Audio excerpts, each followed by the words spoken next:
ప్రభుత్వం పూర్తి చిత్తశుద్ధితో పనిచేస్తున్నది. ప్రభుత్వము అన్ని వర్గాల వారికి సంక్షేమ పథకాల కేటాయింపులో కానీ సంక్షేమ పథకాల అందించే క్రమంలో పూర్తిగా బాధ్యతగా పనిచేస్తుందని చెప్పడం జరిగింది. నేను ఒకటే అడుగుతున్నాను ఈ వేదిక ద్వారా, ఏదైతే కామారెడ్డి బీసీ డిక్లరేషన్ ఇచ్చినారో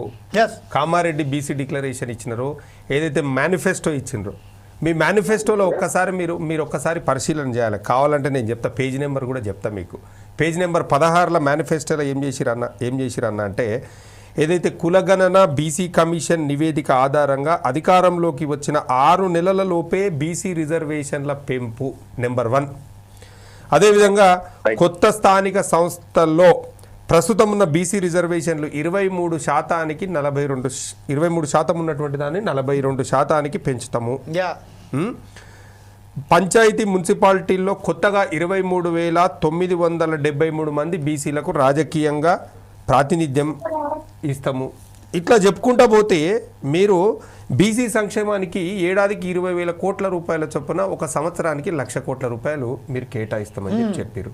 ఇవన్నీ ఎక్కడ పోయినాయి? ఇవన్నీ మీరు ఇచ్చినటువంటి మేనిఫెస్టోలోని అంశాలే కదా. దాదాపు ఈరోజు ప్రభుత్వం ఏర్పడి 18 నెలలు కావస్తున్నదండి. 5 సంవత్సరాలు ప్రజలు మీకు బ్రహ్మాండమైనటువంటి అవకాశం ఇచ్చిర్రు. 18 నెలలకు సంబంధించినటువంటి ఒక విలువైనటువంటి కాలాన్ని వృధా చేసిరు మీరు. ఈరోజు స్థానిక సంస్థలలో ఇంతకుముందే మన రమేష్ అన్న అన్నాడు, ఏమన్నాడు, స్థానిక సంస్థలలో పట్టించుకున్నట్టు లేడు. ఎస్, ఇట్స్ రియల్ ఫ్యాక్ట్ అండి.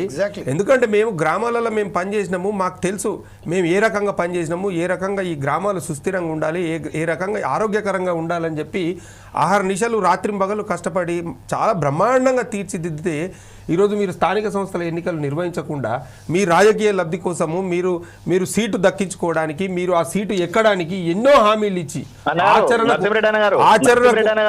ఆచరణకు సాధ్యం కానటువంటి ఎన్నో హామీలు ఇచ్చి ఈరోజు హామీల అమలులో మీరు విఫలమయ్యి ప్రజల ముందుకు పోతే తిరస్కరిస్తారని చెప్పి ఎన్నికలు నిర్వహించకుండా ఈరోజు ప్రజల ముందుకు పోతే మిమ్మల్ని తిరస్కరిస్తారు, చీకొడతారు అనేటువంటి ఉద్దేశంతో ఎన్నికలు నిర్వహించకుండా ఈరోజు గ్రామాలను భ్రష్టు పట్టించారు.